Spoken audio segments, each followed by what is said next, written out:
sat inside always looking out upon, wondering, hey, look at what they're doing, look what they're doing, with a vision, always procrastinating, never only evaluating others but never inside your own heart, and try to see the internal rooted devastational problems that lie within. But it's so easy to cast judgment and opinions upon others and pick out every insecurity and flaw that they would have inside. But I bet if you were in the opposite position, stripped down naked in front of a crowd, I wonder how you'd feel inside.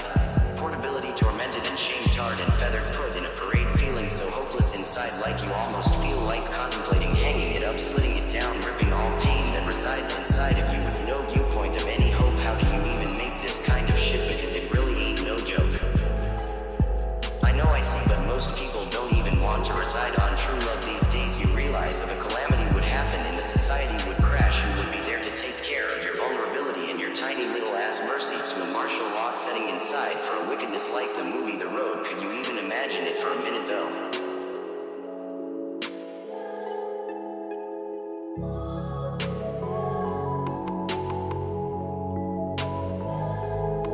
I don't even think you would want or not similar fact inside, where your mind won't even have that kind of imagination to even see or reasons why. What could even happen if something like that ever came into effect? I'm pretty sure you would have a whole different mindset on a lot of things and a lot of dynamical ways of projection out of your peripheral vision a day.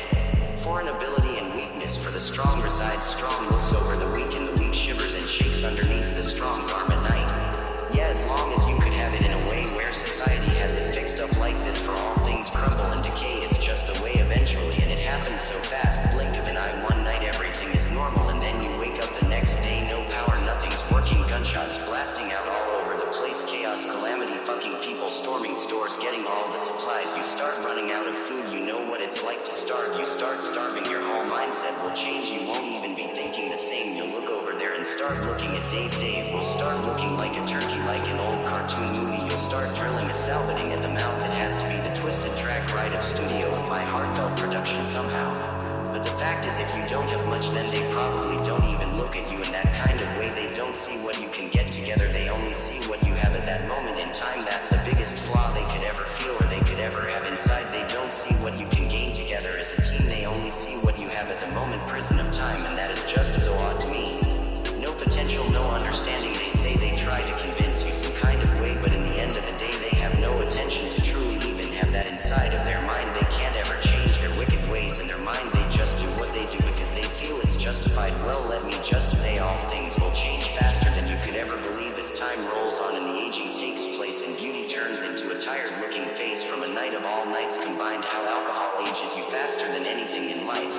But it's okay, because the experience of aloneness, where there are no heart and no love and absolutely understanding the feelings, are conducting orchestras of pain in high octave and also soprano voices of shallow hollow. What can one do or say at nighttime, not even being together, steadily on your smartphones, texting other idiots away?